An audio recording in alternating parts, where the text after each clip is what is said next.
Ending a congressional bid to oust U.S. President Donald Trump from office that bitterly divided the U.S., Trump has been cleared in his impeachment trial. President Trump will be the first impeached president to go for election slated for November. Good morning, I'm Abhiday Shrestha, and these are the headlines of the hour. Corruption watchdog CIAA files a case against 175 individuals, including 3 former ministers and 3 former secretaries who were involved in the controversial Lalita Niwas land scam.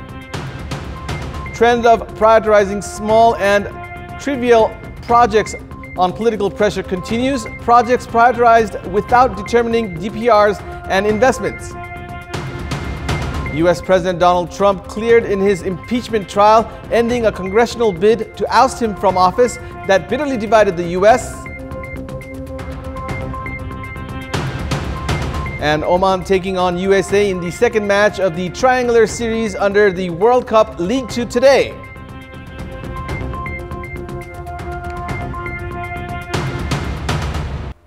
The Commission for the Investigation of Abuse of Authority (CIAA) filed a case at the Special Court, yesterday against 175 individuals, including 3 former ministers, former chief of CIAA itself, and 6 special class government officials for their alleged involvement in the controversial 114 Ropani land scam of Lalita Niwas. The anti-graft body has concluded that the charged individuals were involved in making illicit decisions of transferring the land ownership of government lands to various individuals several times. The investigation report has shown that they have even abused the judicial authority for the work done.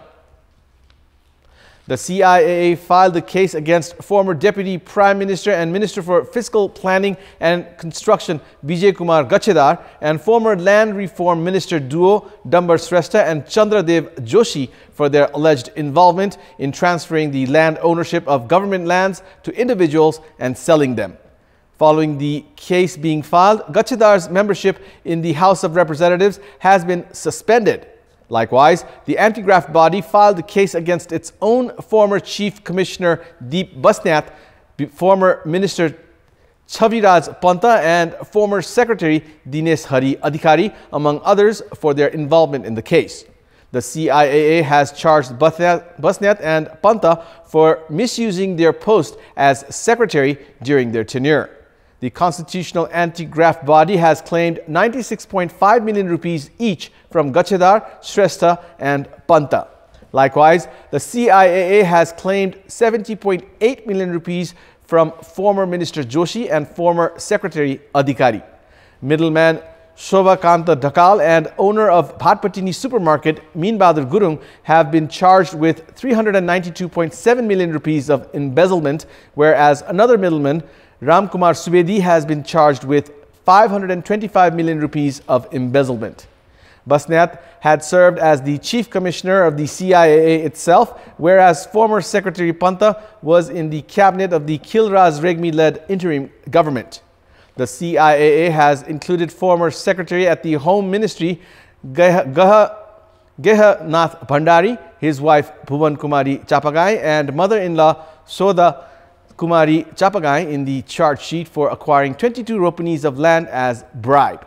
The CIAA has also decided to file a case against Judge Binod Kumar Gautam of Chittagong District Court. Gautam has been charged of providing improper suggestions while sending a proposal to the cabinet in 2010. The government had acquired 299 ropanis of land, providing compensation to the owner of the land. However, it was revealed that the land was sold to individuals several times after 1993. Meanwhile, corruption watchdog CIAA has decided not to file cases against former Prime Minister duo Baburam Bhattarai and Madhav Kumar Nepal and former Chief Secretary Leela Mani Paudel, citing that the policy-related cabinet decision is beyond the CIAA's probing authority. The government categorizes some of the mega and strategically important projects as P1 for first priority and P2 for second priority to avoid budget deficiency and delay in completion. However, breaching the criteria for categorizing the projects, 90% of the projects and programs have been categorized as first priority. In the last 7 years, the government has categorized around 6,000 projects and programs as P1 projects, while budget has been allocated to politically guided small and unimportant projects. The government has included the West Seti hydropower project as a national pride project. Likewise, the President Tsure Tarai Conservation Program has also been categorized as a national pride project. However, both the projects have not fulfilled the criteria of being a national pride project. To be considered a P1 project, such projects should draft a comprehensive report, assurance of source, and investment, among others. However, the government has categorized small and unimportant projects as P1 projects, pouring the budget to such projects guided by political influence and pressure, bypassing the national pride projects. The expansion of the 31-kilometer-long Birganj-Patlaya road section is one of the examples of such projects, which was included as a national pride project with a target of being completed by June 2018. However, only 40% of the project has been complete so far. The government allocates budget in the name of priority-based projects annually. With the addition of small and unimportant projects in the list, the number of national pride projects has reached 6,000 in 7 years. The government has included 90% of the projects in the P1 category this year as well. This made the fate of the national pride projects uncertain, and budget has been doubled for such small projects through provincial and local levels. The state is losing funds from its coffers with the addition of the small-scale projects as P1 category, breaching standards and converting them as multi-year projects. This has decelerated development activities, resulting in unproductive investment. The government amending the standard of priority eliminated the third category. However, it had included all the projects of the third category into the first category. This has demonstrated the government's policy to empty the fund of the state coffers instead of giving priority to the national pride projects for result-oriented activities. We'll take a short break here. We have more news coming up. Welcome back. It's time now for the international update.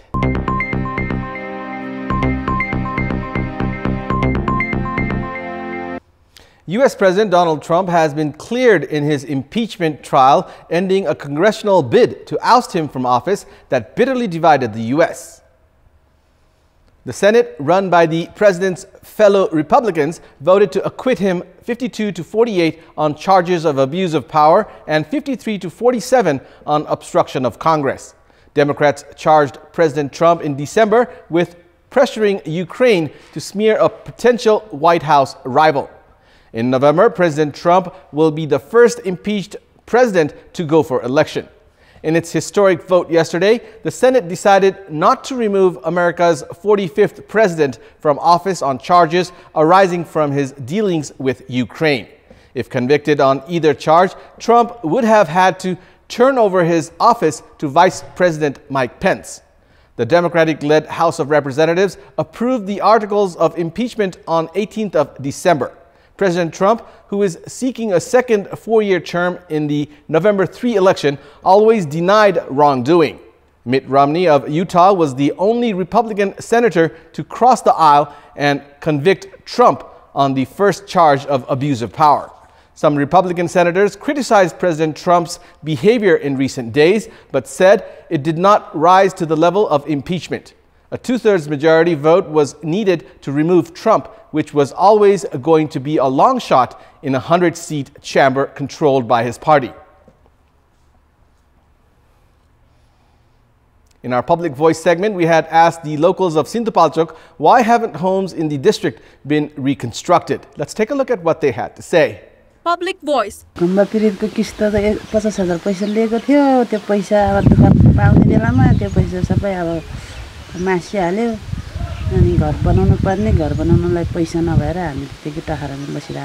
सरकारले पैसा दिएन घर बनाउन सकेको छैन जहान परिवार सबै टहरमा बसिरहेछन् हाम्रो बुवा आमाको चाहिँ कमाउने बाटो छैन त्यही भएर हामी यस्तै टहरमा बसिरहेछु सरकारले पैसा नि दिएको छैन वाल चाहिँ लायो झ्यालडोको केही पनि फिन्सिङ गरे हैन पैसा नभएको कारण नाम ननिस्केपछि हामीले अब घर बनाउनु पाएको छैनौँ अब कसरी घर बनाउने मम्मी बुवाहरूले नि आर्थिक अवस्था कमजोर भएको कारण पैसा नि नभएको कारण घर बनाएको छैन सरकारले सबै पैसा दिइदिए मेरो घर बन्थ्यो होला अहिले म टडामा छु अहिलेसम्म टडामा बसेको छ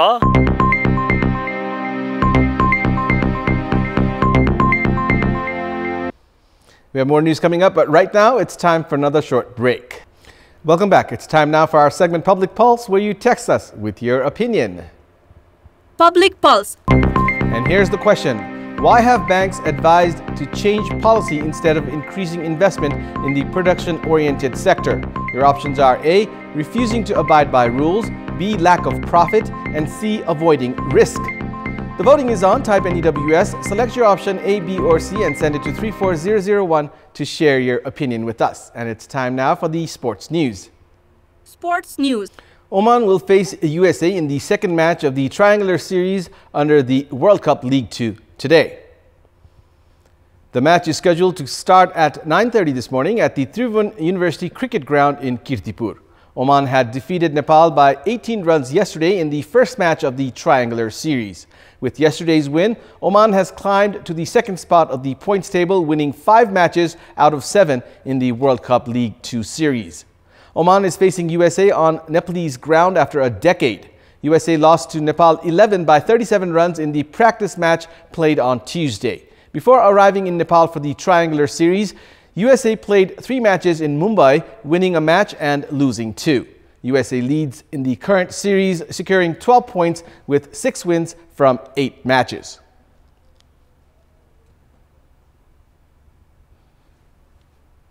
Meanwhile, Nepal suffered an 18-run defeat in the first match of the triangular series under the World Cup League 2 yesterday as Nepal's batting woes continued. In the match played at the Tribhuvan University Cricket Ground yesterday, Oman were put into bat first after losing the toss and posted a total of 197 runs in the allotted 50 overs, losing 9 wickets. Oman had a disastrous start as they lost 5 wickets when only 57 runs were on the board in 19 overs. But the 6th wicket partnership between Mohammad Nadeem and Sandeep Good added 60 runs to give some stability to the innings. Oman's 10th wicket unbeaten partnership between Nadeem and Bilal Khan added valuable 29 runs to give the team a fighting total of 197 runs. Mohammad Nadeem top scored for Oman with an unbeaten 69. Sandeep Good also contributed 33 runs while Naseem Khushi scored a quick-fire 28 off just 8 balls. Karan Keshi was the leading wicket taker for Nepal, grabbing 4 wickets at the expense of 47 runs from his 9 overs. Susan Bhari, who played his debut match yesterday, had a notable outing, claiming 3 wickets, giving away just 14 runs in his 10 overs. Dipendra Singh Airi also took a wicket to restrict Oman to a total of 197 runs. I beg your pardon. Chasing a victory target of 198 runs, Nepal also started off poorly as the wickets of both the openers skipper Gyanendra Malla and Paras Khadka fell when only 4 runs were on the board in 4.3 overs. The third wicket partnership between Sarath Veshwakar and Dipendra Singh Airi added 62 valuable runs to take the score to 66 for the loss of 2 wickets in 20.2 overs. But wickets kept falling at regular intervals after that, and Nepal was finally bowled out for 179 runs in 46.5 overs. Sarath Veshwakar was the leading run scorer for Nepal with 55 runs. Dipendra Singh Airi also contributed 36 runs, while Sandeep Lamichhane added 28 runs and Binod Bhandari chipped in 26. None of the other Nepalese batsmen were able to reach double figures. Skipper Gyanendra Malla was outscoring just 1 run, while Paras Khadka scored just 3 runs. Zishan Maqsood was the pick of the Oman bowlers, grabbing 3 wickets.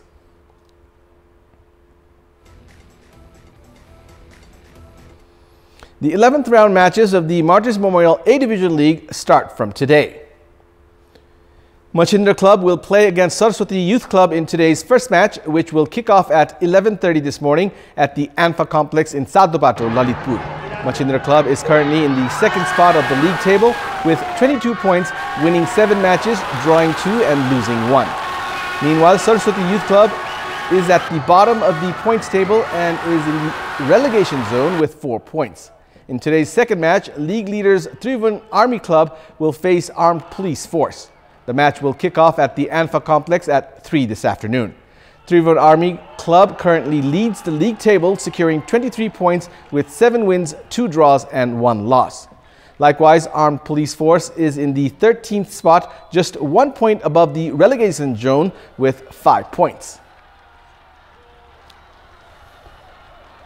And it's time now for our special segment, Glorious History.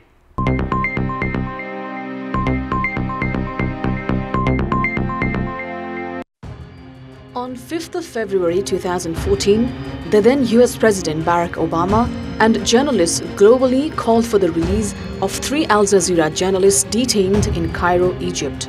The White House in its statement said that the case flouts the most basic standards of media freedom and represents a blow to democratic progress in Egypt because it amounts to the prosecution of journalists for reporting information that does not coincide with the government of Egypt's narrative.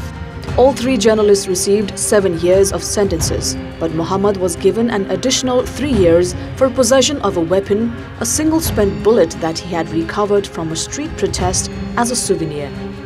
Al Jazeera had strenuously rejected the charges against its journalists and maintained its innocence.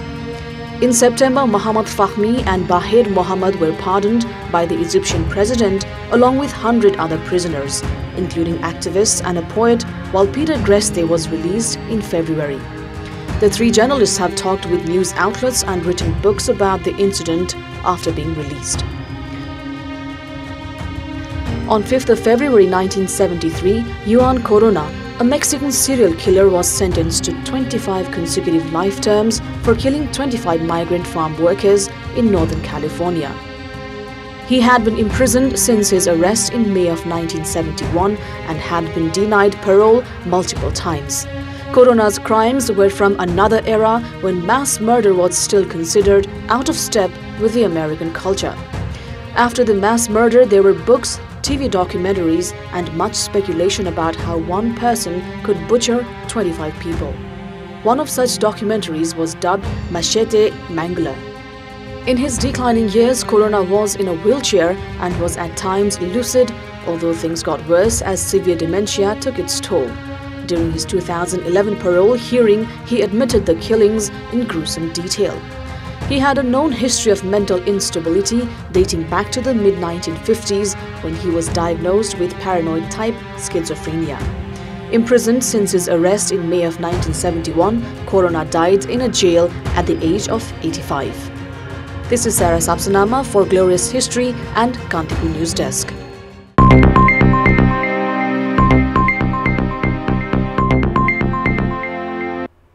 And now, before wrapping up, here's a look at the top stories once again. Corruption watchdog CIAA files a case against 175 individuals, including 3 former ministers and 3 former secretaries who were involved in the controversial Lalita Niwas land scam. Trend of prioritizing small and trivial projects on political pressure continues. Projects prioritized without determining DPRs and investments. U.S. President Donald Trump cleared in his impeachment trial, ending a congressional bid to oust him from office that bitterly divided the U.S. And Oman taking on USA in the second match of the Triangular Series under the World Cup League 2 today.